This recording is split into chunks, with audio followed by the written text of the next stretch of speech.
வணக்கம். கோவை நீலகிரி செய்திகளுக்காக செய்திகள் வாசிப்பது சரவணன். உதகையில் செம்மொழி நாள் கருத்தரங்கம் கூட்டுறவுத்துறை சார்பில் நடைபெற்றது. தும்மனட்டி கிராமத்தில் பள்ளி மாணவர்கள் மத்தியில் இளைஞர் ஈர்ப்பு முகாம் நடைபெற உள்ளதாக நீலகிரி மாவட்ட கூட்டுறவு சங்கங்களின் இணைப்பதிவாளர் தகவல். நீலகிரி மாவட்டம் உதகையில் உள்ள NCMS மண்டபத்தில் செம்மொழி நாள் கருத்தரங்கம் இன்று கூட்டுறவு இணைப்பதிவாளர் தயாளன் தலைமையில் நடைபெற்றது.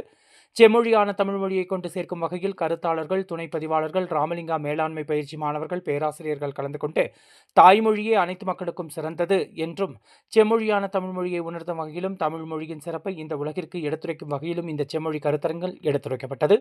இதனைத் தொடர்ந்து தமிழ் மொழியின் சிறப்பை உணர்த்தும் வகையில் நாளை தும்மனட்டி கிராமத்தில் இயங்கி வரும் பள்ளிகளில் பள்ளி மாணவர்கள் மத்தியில் நீலகிரி மாவட்ட கூட்டுறவு ஒன்றிய சங்கங்களின் சார்பில் இளைஞர்கள் ஈர்ப்பு முகாம் நடைபெற உள்ளதாக கூட்டுறவு இணைப்பதிவாளர் தயாளன் தெரிவித்தார்.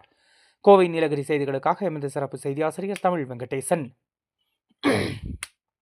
மொழியான தமிழ் மொழியினுடைய சிறப்புகளை சென்று சேர்க்கும் விதமாக இந்த செம்மொழி நாள் கருத்தரங்கம் நீலகிரியில் நடத்தப்பட்டு வருகிறது.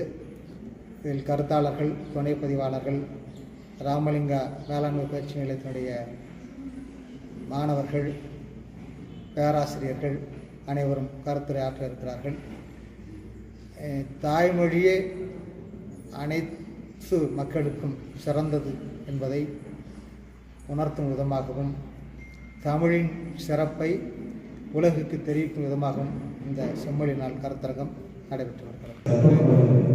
தமிழ் மொழியின் சிறப்பை உணர்த்தும் விதமாகவும் நாளை தும்மனட்டியில் உள்ள பள்ளி மாணவர்கள் மத்தியில் இளைஞர் ஈர்ப்பு முகாம், நீலகிரி மாவட்ட கூட்டுறவு ஒன்றியத்தின் சார்பாக இளைஞர் ஈர்ப்பு முகாமும் செம்மொழி நாள் விழாவும் நடத்த இருக்கிறது என்பதை தெரிவித்துக் கொள்கிறேன்.